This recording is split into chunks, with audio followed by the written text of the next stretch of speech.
सफलता के लिए हमारा काम क्या होना चाहिए, कैसे होना चाहिए, इस बात पे आज हम लोग चर्चा करेंगे। और जितने भी साथी शॉर्ट टर्म में जुड़े हैं उनका बहुत बहुत धन्यवाद। निश्चित रूप से आपके अंदर वो चाहत है कि आपको सक्सेस मिले, इसलिए आप हमेशा तैयार रहते हैं किसी भी सेशन में आने के लिए। तो आज का टॉपिक ही है वर्किंग फॉर सक्सेस। तो शुरू करते हैं। देखिए, सबसे बड़ी बात क्या है सफलता में कि हमें लगता है कि इस काम को करने में बहुत ज्यादा प्रॉब्लम है और उस प्रॉब्लम की वजह से हम काम को टालते रहते हैं या काम नहीं करने का मन करता है। जैसे अपने यहाँ काम ही क्या है, नेटवर्क मार्केटिंग में अक्सर दो काम होते हैं, पहला खाना और दूसरा बताना। तो देखिए, खाने वाला काम तो लगभग सारे लोगों का ठीक ही चलता है, जिनका कि गोल बड़ा है, अपने लाइफ में आगे बढ़ने की चाहत है, जिनके अंदर दृढ़ इच्छा शक्ति है, तो उनके घर में तो सारा प्रोडक्ट आता है। लेकिन जो कमजोर लोग होते हैं वो ठीक से खा भी नहीं पाते हैं और बताने की तो बात ही छोड़ दीजिए। लेकिन अब मुद्दा आता है कि खाने से क्या होगा, तो खाने से बचत होता है, लेकिन बताने से क्या होगा, बताने से हमारा नेटवर्क डेवलप होता है। लेकिन अब मुद्दा क्या है कि हमें वो काम कहीं ना कहीं भारी लगने लगता है, जिसके वजह से हम या तो टाल देते हैं या फिर हम ये सोच लेते हैं कि नहीं, ये काम तो हमसे होने ही वाला नहीं है। तो देखिए, इमेजिनेशन जो है वो बड़ा है, लेकिन रियलिटी क्या है, प्रॉब्लम बहुत छोटी होती है। जैसे आप जब घर में ऐसे ही बैठ के सोच रहे होंगे कि हमें बाहर जाना है, प्लान दिखाना है, 4 किलोमीटर जाना है या 6 किलोमीटर जाना है, या धूप बहुत तेज है या बारिश बहुत तेज हो रही है, तो आपने देखा होगा कि ऐसे ही सोचते सोचते सोचते सोचते आपका पूरा दिन कब का निकल जाता है, आपको पता ही नहीं चलता। और हम सोचते हैं कि चलो आज तो खत्म हो गया, कल कर लेंगे। ऐसे एक एक दिन करके कई एक सप्ताह खत्म हो गए, कई एक महीने खत्म हो गए, कई एक साल खत्म हो गए लोगों के। लेकिन हकीकत क्या है, जब आप देखे होंगे कि एक बार कपड़ा पहन के जब बाहर निकल जाते हैं तो न धूप लगती है आपको, ना बरसात आपके सामने टिक पाती है, आप अपने मंजिल पे पहुंच ही जाते हैं। तो सबसे बड़ी बात होती है तैयारी निकलने की। तो देखिए, हमें क्या करना चाहिए, इमेजिनेशन से बाहर निकल के रियलिटी में आना चाहिए। और रियलिटी यही है कि प्रॉब्लम कुछ भी नहीं है। कहा गया है कि well begun is half done, यानी किसी भी काम को अच्छी तरह से आप शुरू कर दे तो समझिए कि आधा काम यूं ही हो जाता है। तो शुरुआत करने की आदत डालिए, टालने की आदत मत डालिए। ये संस्कृत में हम लोग पढ़े भी थे, आलस्य ही मनुष्य नाम सजस्तो महान रिपु नास्त्युद्यम ही बंधुत समो गरियो यदुत्तरम, यानी मनुष्य का जो सबसे बड़ा शत्रु है वो उसका आलस्य है। तो कोई भी प्रॉब्लम इंसान के दृढ़ इच्छा शक्ति से बड़ा नहीं हो सकता, कोई भी प्रॉब्लम इंसान के गोल से बड़ा नहीं हो सकता। अब देखिए, छोटे छोटे कामों के लिए लोग कहां से कहां चले जाते हैं। तो हमें हमेशा रियलिटी में रहना चाहिए, और रियलिटी यही है कि इंसान इस धरती का एक ऐसा प्राणी है जो कुछ भी कर सकता है, कुछ भी संभव है इंसान के लिए। तो हमें रियलिटी पे चलना है। उसके बाद क्या करना है, देखिए, बहुत सारे लोगों को लगता है, उनको ये विश्वास है कि अगर सफलता चाहिए तो हमें कहीं ना कहीं हार्ड वर्क करना पड़ेगा। तो देखिए, हार्ड वर्क तो जरूरी है सफलता के लिए, बिना हार्ड वर्क के सफलता आपके पास नहीं आ सकती है। लेकिन सिर्फ हार्ड वर्क से काम नहीं चलेगा। जैसे बहुत सारे लोगों को आप देखे होंगे कि जब ऑफलाइन बोलते हैं कि भाई सेमिनार आज है, सेमिनार में आ जाओ या ट्रेनिंग में आ जाओ, जैसे हर 3 तारीख को खगड़िया में ट्रेनिंग होता है तो ट्रेनिंग में आ जाओ, तो बहुत सारे डाउनलाइन क्या बोलते हैं, सर फलाने जगह हम टाइम दे दिए हैं, ज्वाइनिंग कराना है, फलाने जगह टाइम दे दिए, हमें ये काम करना है, फलाने जगह टाइम दे दिए। तो वो हार्ड वर्क के चक्कर में लगे रहते हैं। और आप देख लीजिए, हार्ड वर्क का नतीजा क्या है कि कुछ लोग 4 साल से लगे हुए हैं, कुछ लोग 5 साल से लगे हुए हैं, कुछ लोग 7 साल से लगे हुए हैं, और वही के वही हैं, उनके पास कोई खास रिजल्ट नहीं आ पाता है। कारण क्या है कि हार्ड वर्क तो एक माध्यम है, लेकिन पूरा का पूरा रिजल्ट आप सिर्फ हार्ड वर्क से हासिल नहीं कर सकते हैं। तो देखिए, हमारी सफलता में किन किन चीजों का महत्व है, कौन कौन सी चीज मायने रखते हैं, इस बात को आपको समझना होगा। तो सबसे पहला तो हार्ड वर्क है, इसको काटा नहीं जा सकता है, बिल्कुल हार्ड वर्क तो करना पड़ेगा। लेकिन इसके बाद भी दो पॉइंट है जो बहुत मायने रखता है कि आप सफल होंगे या नहीं होंगे। दूसरा क्या है, व्हाट यू वर्क ऑन, आप कर क्या रहे हैं। जैसे यदि हम बात करें, इस दुनिया में हर कोई अपने जिंदगी को जीने के लिए कुछ ना कुछ कर रहे हैं, और हर किसी की चाहत होती है कि हम अमीर बने। लेकिन काम करने के बाद भी क्या लोग अमीर बन पाते हैं? तो एक ही जवाब आता है, नहीं। क्यों? क्योंकि अब देखिए, कोई बहुत हार्ड वर्क करता है, एक ईंटे के भट्टे पे काम करने वाला मजदूर भी हार्ड वर्क करता है, लेकिन क्या है वो अमीर बन सकता है? नहीं बन सकता। क्यों? क्योंकि वो वर्क ही गलत जगह पे कर रहा है। तो देखिए, आप इस सिस्टम में आने के बाद भी आपका वर्किंग क्या है, ये बहुत मायने रखता है। जैसे मैं एक ट्रेनिंग में बताया था कि आपको नेटवर्क मार्केटिंग में हर चीज को क्या पार्ट में बांटा गया है, हर चीज को अलग अलग सेक्टर है हर चीज का। जैसे नेटवर्क मार्केटिंग में आपको अपना नेटवर्क डेवलप करना है, तो विदाउट 6 बेसिक नेटवर्क डेवलप ही नहीं हो सकता। यदि आपको अपने टीम का नींव मजबूत करना है, आप चाहते हैं कि फाउंडेशन मजबूत हो टीम का, तो बिना 8 कोर का टीम का फाउंडेशन मजबूत हो ही नहीं सकता। आप यदि चाहते हैं कि हमारे टीम का रक्षा हो, हमारा टीम टूटे नहीं, हमारा टीम कहीं भागे नहीं, हमारे टीम का कोई नुकसान नहीं हो, तो बिना 7 कार्डिनल का ये ऐसा हो ही नहीं सकता। जैसे आप देखें, अगर टीम में किसी का पैसा फंसा, तो क्यों फंसा? क्योंकि वो 7 कार्डिनल के उस नियम का पालन नहीं किया जिसमें ये बताया गया था कि बिजनेस में पैसे का लेन देन ना करे। या फिर कोई आपका जो डाउनलाइन है कहीं भटक गया, उसका कैरेक्टर खराब हो गया, तो क्यों खराब हुआ? या किसी का पैसा फंसा, तो क्यों फंसा? क्योंकि हम 7 कार्डिनल के उस रूल का पालन नहीं किए। कौन से रूल? कि हमें किसी के भावना, परिवार और पैसे से खिलवाड़ नहीं करना चाहिए। आपका टीम कोई तोड़ लेता है, तो क्यों तोड़ता है?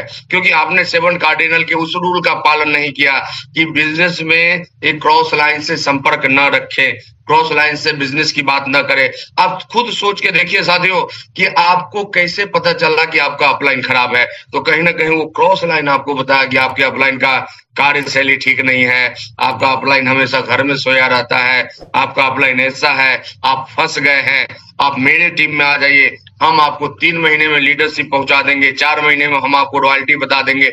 ये सब कौन कहता है? ये आपका क्रॉस लाइन ही आपको समझाता है। लेकिन यहाँ सोचने वाली बात एक है कि क्या उस क्रॉस लाइन के पास आपके जैसे लोग नहीं है? वो अपने लोगों को रॉयल्टी पे लेके क्यों नहीं जा रहा? और ये चीज हम सोचते नहीं, हम भावना में बजाते हैं। कहावत है अपने यहाँ कि दूसरे की खेत अक्सर हरी भरी लगती है। तो देखिए, मृग मरीचिका में मत फंसिए, ये इधर उधर करना मृग मरीचिका है, और यहाँ बिल्कुल ही आपको फंसना नहीं चाहिए हमारे ख्याल से। उसके बाद यदि हम बात करें स्टार्टअप की, तो जैसे स्टार्टअप क्या है? 100% प्रोडक्ट यूज, नो एक्सक्यूज। उसके बाद भी आपके पास एक्सक्यूज होता है कि हमारे घर में गेहूं है तो हम आटा कैसे खाएं, हमारे घर में सरसों है तो हम हेल्थ गार्ड कैसे खाएं। तो ये सब देखिए, ये सब बहाना है। या तो आप बहाना बनाएंगे या फिर जिंदगी बनाएंगे। यदि 6 बेसिक का पालन किए रहते, यदि आप जिस लोगों को ज्वाइन कराते हो 1 महीने में प्रोडक्ट खाना क्यों छोड़ देते? कभी आपने सोचा? क्योंकि आपने कुछ किया नहीं। जब जब वो व्यक्ति प्रोडक्ट खाता है तो उसको लगता है कि हम फलाने के लिए खा रहे हैं, क्योंकि फलाने के कहने से ही हम इस सिस्टम में जुड़े हुए थे। लेकिन यदि हम 6 बेसिक का पालन करें, उनको प्रोडक्ट का महत्व बताएं, उनका ड्रीम लिस्ट डिजाइन करवाएं, उनका प्रोस्पेक्ट लिस्ट डिजाइन करवाए, तो जब जब वो व्यक्ति अपने ड्रीम को देखेगा तो उसको लगेगा नहीं, ये ड्रीम मेरा है और मेरा जो अपलाइन है वो हमारे साथ इस ड्रीम के लिए काम कर रहा है। तो फिर वो व्यक्ति कभी भी आपको छोड़ के जाएगा नहीं। उसके बाद क्या है, हम बताए थे कि स्टार्टअप कैसे करना है। तो 15 दिन में 3 बार व्यक्ति को टच करना है, जिसमें फर्स्ट टाइम में क्या करना है, उनका 6 बेसिक से हमें स्टार्टअप करना है। सेकेंड टाइम जब मिलना है 15 दिन के अंदर, तो फिर क्या करना है, उनका कॉन्सेप्ट क्लियर करना है, चाहे मार्केटिंग प्लान का हो या विजन का हो, क्यों करना है यार से। और थर्ड टाइम में क्या करना है, तब जाके उनके यहाँ होम मीटिंग लेना रखना है। लेकिन हम क्या करते हैं, जोड़ते हैं, प्रोडक्ट देते हैं और उसके बाद बोलते हैं मीटिंग कराइए, प्लान दिखाइए। और वो व्यक्ति जुड़ने के साथ ही इतना उत्साहित होता है कि 1-2 लोगों को बता चुका होता है और दोनों लोग उसको मना कर चुके होते हैं, तो उनका उत्साह ही ठंडा हो जाता है। तो देखिए, वेल स्टार्टअप बहुत जरूरी है, नहीं तो फिर आप उस मुकाम पे नहीं पहुंच पाएंगे जहां पहुंचने के लिए सिस्टम में आए हैं। तीसरा जो पॉइंट है वो क्या है, आप किसके साथ काम कर रहे हैं। देखिए, हम लोग बचपन से सुनते आ रहे हैं, संगत से गुण होते हैं, संगत से गुण जात। किसी भी व्यक्ति के साथ काम करने के बाद पहले उसका ट्रैक रिकॉर्ड देखा जाता है कि क्या वो व्यक्ति अपने लाइफ में कितना सफल हुआ है। आज के डेट में क्या है, लोग भटकते क्यों हैं? क्योंकि लोग आते हैं कोई मित्र के नाम पे, कोई कुछ के नाम पे, भाई हम तुम्हारे मित्र हैं तो हम तुम्हारे रिलेटिव हैं तो हम इतने दिन से इस सिस्टम में हैं। कुछ लोग हैं कि हम इस लेवल पे थे और उस सिस्टम को छोड़ के आ गए। तो देखिए सबसे बड़ी बात क्या है कि जो व्यक्ति ये सब बातें आपको बता रहे हैं, आप उनके ट्रैक रिकॉर्ड को देखिए कि जो जो काम किया वो व्यक्ति क्या उसमें सफल हुआ, और यदि सफल हुआ तो फिर छोड़ा क्यों?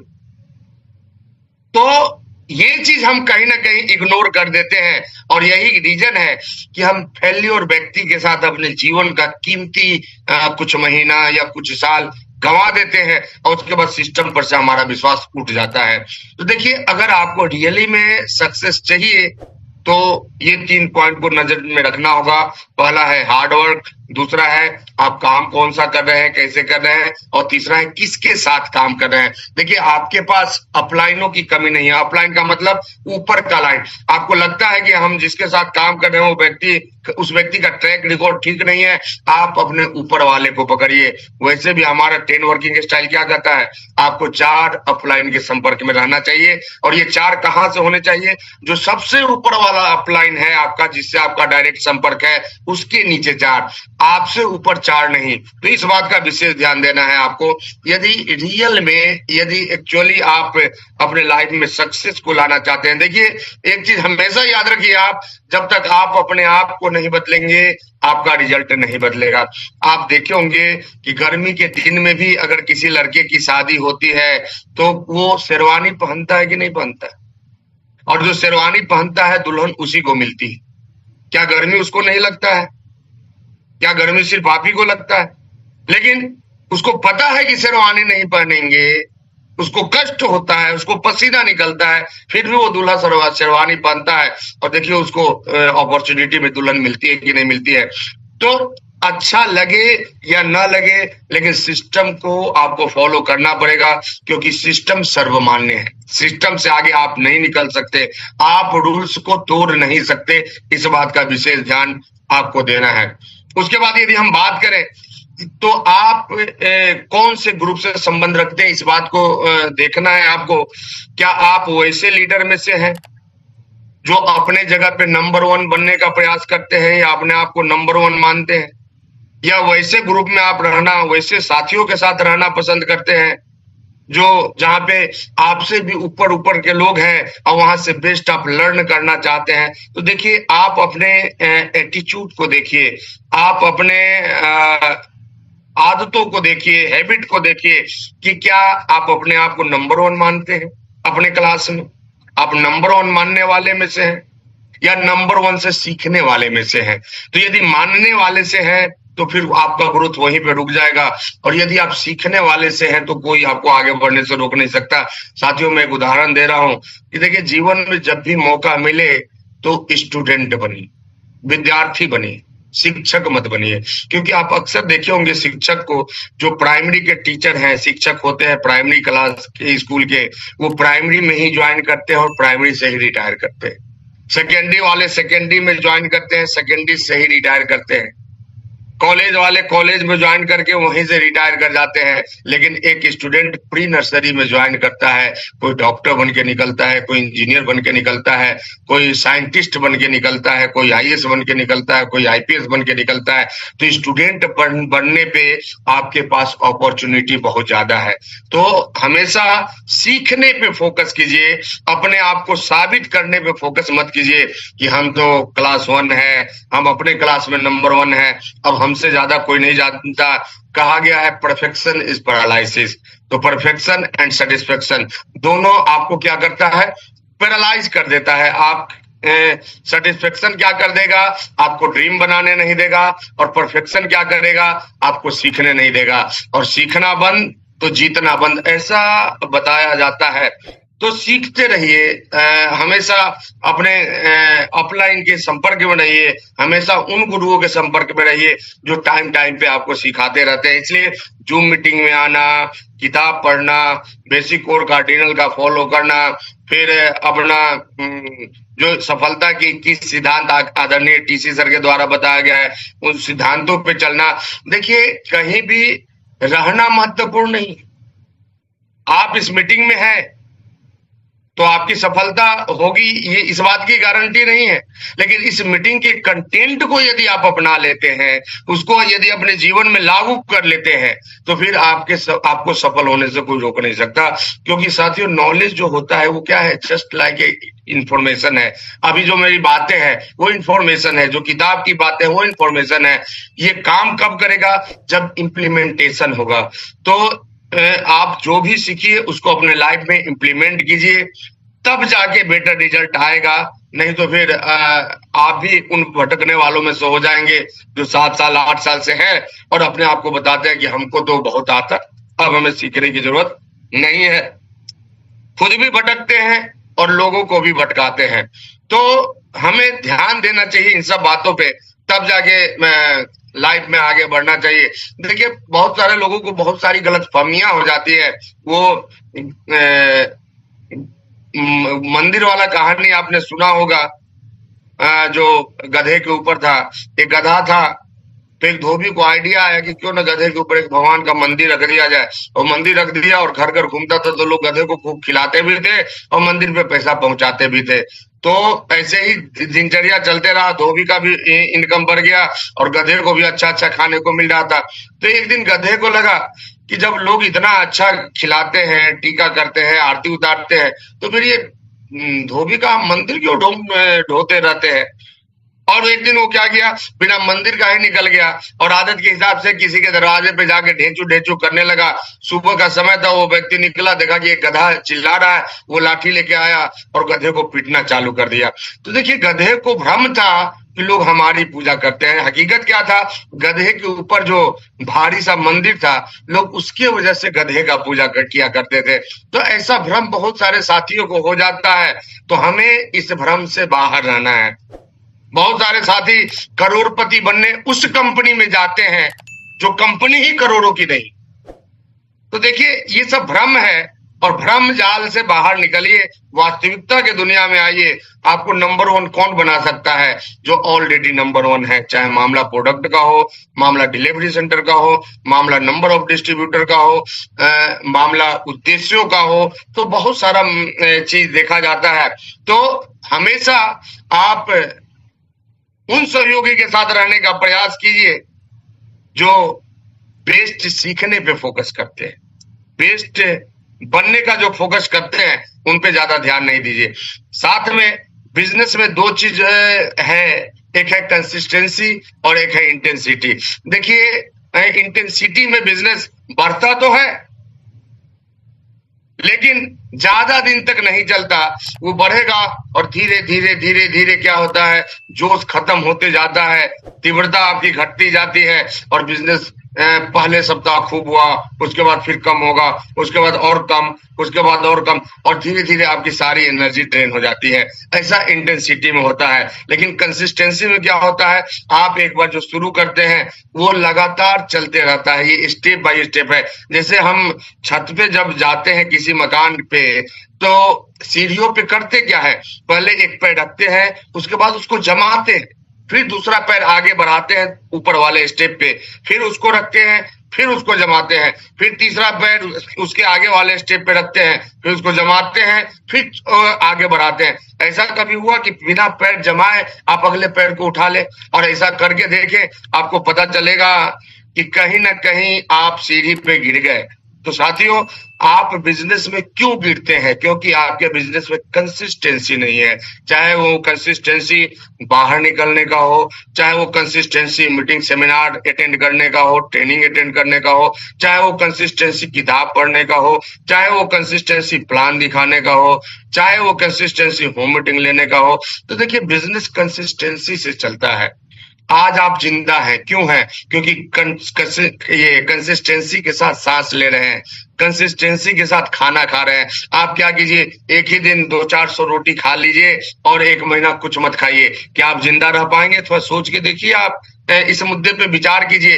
तो देखिए, इंटेंसिटी और कंसिस्टेंसी दोनों में बहुत का फर्क होता है। इसलिए हमें फोकस कहाँ करना चाहिए? हमें फोकस करना चाहिए कंसिस्टेंसी पे। ना कि इंटेंसिटी पे। इंटेंसिटी क्या करता है, आपको धीरे धीरे धीरे धीरे धीरे आपके एनर्जी को ड्रेन करते जाएगा, और वो एनर्जी वहां पे ड्रेन होती जाएगी और आपका जो बिजनेस है वो धीरे धीरे धीरे धीरे धीरे छोटा होता जाएगा। लेकिन कंसिस्टेंसी में या तो बिजनेस पहले टिकेगा फिर बढ़ेगा, फिर टिकेगा फिर बढ़ेगा। तो इस तरह से काम करता है कंसिस्टेंसी और इंटेंसिटी। फिर हमें ये समझना है कि हम अपने सक्सेस को किस तरह से मापते हैं। देखिए, बहुत लोगों को भ्रम हो जाता है इस नेटवर्क मार्केटिंग में। जैसे आप देखे होंगे माउंट एवरेस्ट का कभी वीडियो देखे होंगे तो वहां बताया जाता है कि बेस कैंप 1 2 3 4 और उसके बाद एक जोन आता है जिसको बोलते हैं डेड जोन, जहां सबसे ज्यादा मौत हुआ करती है। तो उसी तरह नेटवर्क मार्केटिंग में भी साथियों एक डेड जोन है। वो जोन कौन सा है? 50,000 से 1.5 लाख का इनकम। और जब इस इनकम स्लैब पे आप पहुंचिए, कहा 50,000 से 1.5 लाख के बीच में, या इवन 50 मत बोलिए, 30-40 ही बोल लीजिए, 30-40 हजार से 1.5 लाख के बीच में जब आप रहते हैं तो ये डेथ जोन होता है। कभी भी खत्म हो सकते हैं। क्यों? क्योंकि आपके अंदर अहंकार आ जाता है लीडरशिप का, आपके अंदर अहंकार आ जाता है क्वालिटी का। जैसे बहुत सारे लोगों से आप सुने होंगे, ये बिजनेस तो हम ही खड़ा किए ना, हमारा बिजनेस कौन आगे खड़ा कर दिया। तो ये अहंकार आपको लेके डूब जाता है। तो आप किस प्रकार के व्यक्ति हैं आपको चेक करना होगा। आप वैसे व्यक्ति में से हैं जो ये सोचते हैं कि पीपल हमारे बारे में क्या सोचता है, या आप वैसे व्यक्ति हैं में से हैं जो ये सोचते हैं कि हम क्या हैं, आप अपने विषय में क्या सोचते हैं। अपने मुंह मियां मिट्ठू बनने वाले में से तो नहीं है, अपना स्पीकर खुद बजाने वाले में से तो नहीं है कि अब हमारे आसपास तो कोई नहीं है, हमसे बड़ा कोई नहीं है, हम अपने रिश्तेदारी में सबसे ज्यादा कमाते हैं, हमारे अंदर लीडरशिप स्किल है, हम अपने टीम में सबसे ज्यादा कमाते हैं, हम अपने क्रॉस लाइन से ज्यादा बिजनेस हमारा होता है। देखिए, कभी भी अपना तुलना कभी आसपास वालों से नहीं करना चाहिए। एक किताब में मैं पढ़ा था कि अपना तुलना खुद करें, अपने आप से कीजिए कि हम कल क्या थे और हम आज क्या है। तब जाके सफलता आपके पास आएगी, तब जाके आप आगे बढ़ पाएंगे। क्योंकि अपनी तुलना यदि आप दूसरे से करते हैं तो कभी ना कभी तो आप उनके लेवल में पहुंच जाएंगे, और जिस दिन उनके लेवल में आप पहुंच जाएंगे फिर कंपैरिजन के लिए आपके पास कुछ रहेगा ही नहीं और आप आगे बढ़ेंगे नहीं, ग्रोथ वहीं पे आपकी रुक जाएगी। तो आप अपने विषय में क्या सोचते हैं, इस पे आपको फोकस करना है। आप अपनी सफलता को कैसे आंकते हैं, कैसे मापते हैं। कहीं आपके अंदर भी तो ये अहंकार नहीं आ गया कि हाँ, जितने लीडर हैं उससे सबसे ज्यादा क्वालिटी मेरे अंदर है, सबसे ज्यादा बिजनेस मेरा है, सबसे ज्यादा इनकम मेरा है। देखिए, पूरे हिंदुस्तान को देखिए, आप आरसीएम वर्ल्ड को देखिए, न कि आप अपने क्षेत्र को देखिए। क्षेत्र देखने से काम नहीं चलेगा, आप अपने लक्ष्य को देखिए कि किस लक्ष्य के लिए इस सिस्टम में आप आए हैं। देन हमेशा क्रिएटिविटी पे फोकस करना है। देखिए, 6 घंटा 7 घंटा काम करने के बाद आपका दिमाग कैसा होता है? एकदम बिल्कुल ही थका थका लगता है, बिल्कुल थक से जाते हैं। लेकिन यदि आप 30 मिनट का वॉकिंग कर लें तो आप फिर देख लीजिए दिमाग में स्फूर्ति आती है या नहीं आती है। तो देखिए, वॉकिंग का सिस्टम आप लोगों को अपनाना चाहिए। जरूरी नहीं है कि आप सुबह ही करें, कभी भी मौका मिले तो 10 से 12 हजार कदम हर व्यक्ति को चलना चाहिए। इवन हम एक जगह स्वस्थ रहने का एक टिप्स था, उसमें पढ़ रहे थे कि जिनका उम्र 30 साल से कम है उनको डेली 12,000 कदम चलना चाहिए, जिनका उम्र 40 साल के आसपास है उनको 11,000 कदम डेली चलना चाहिए, जिनका उम्र 50 साल या उससे ऊपर का है उनको 10,000 कदम डेली चलना चाहिए। तो आप एक्सरसाइज नहीं भी करते हैं, एक बार पैदल चलने का इतना आदत बना लीजिए और तब देखिए कि आपका दिमाग फ्रेश होता है या नहीं होता है, आपके दिमाग में अच्छे अच्छे आइडियाज आते हैं या नहीं आते हैं। तो बहुत ही फुर्ती आ जाएगी आपके शरीर में, बहुत ही क्रिएटिव हो जाएगा आपका माइंड इस काम को करने के बाद। तो हमें इस बात पे भी विशेष ध्यान देना चाहिए। देखिए, शरीर हमारा है, हम लोग बचपन से पढ़ते आ रहे हैं कि स्वास्थ्य ही धन है, लेकिन इस धन को बचाने के लिए आप कर क्या रहे हैं? 8 बजे सो के उठते हैं, जितना बार थाली आ जाए सामने खा लिए। आप देखोगे कुछ साथी हमारे ऐसे हैं कि अभी खा के उठेंगे और कोई रसगुल्ला लेके आ जाएगा, 2 पीस खा लीजिए, उनसे रहा नहीं जाता है, नाना बोल के वो 4 पीस खा लेंगे।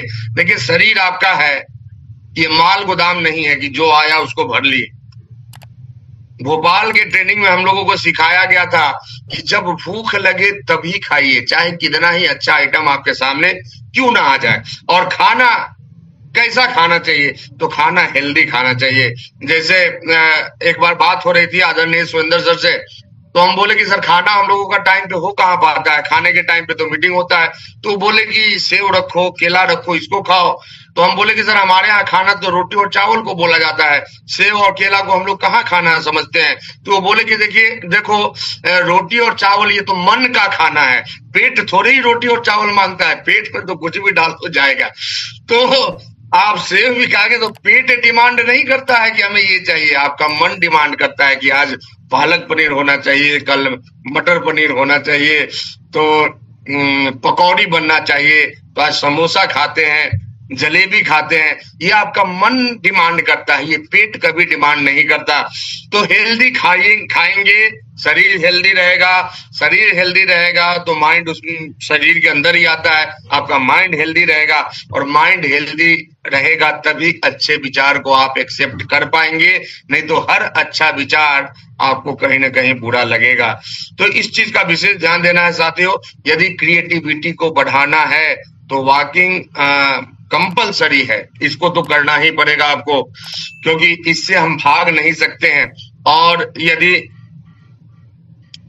हम बात करें कि हमें और क्या क्या करना चाहिए अपने लाइफ में सक्सेस के लिए, तो देखिए इस सिस्टम में हम जहां पे काम कर रहे हैं, हमें देखना चाहिए कि वहां हमारे सफल लोग कौन हैं और हमें कौन सफल बनाएगा।